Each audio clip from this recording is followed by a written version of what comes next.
Iran হ্যান মহাশক্তি, পাকিস্তান মহাশক্তি, তুরস্ক মহাশক্তি, তা আমরা তো মহাশক্তি হইতে পারি। অসুবিধার কোথায়? আমাদের লোক তো অনেক বেশি। ইরানে 12-13 কোটি, পাকিস্তান হলো 34-35 কোটি, তুরস্ক হলো 16-17 কোটি, তা আমাদের 151 কোটি। তা আমরা তো সবচেয়ে বড় মহাশক্তি উচিত।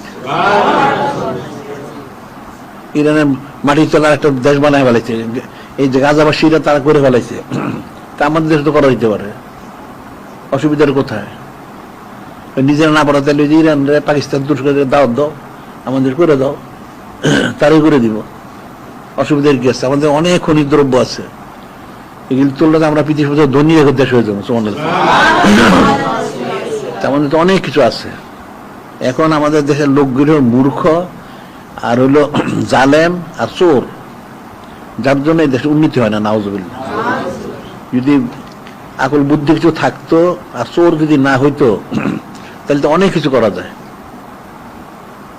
সমস্ত দেশটা করতে তারা, আর কাফের ট্যাক লাগাবে কেন?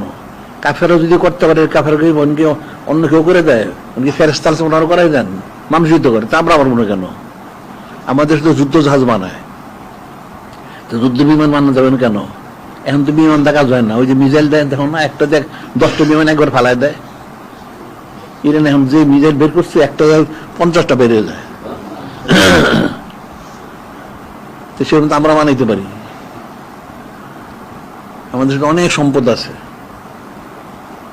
আমাদের দেশের লোকগুলো তো আকল বুদ্ধি নাই, দেশের মহব্বত নাই, মানুষের কোনো মহব্বত নেই, মানুষের কোনো গরিবের কোনো খবর নেয় না। দেখো না, কই ফুটপাত থেকে ব্যাপার তুলে দেয়, ওটা খাবো কি?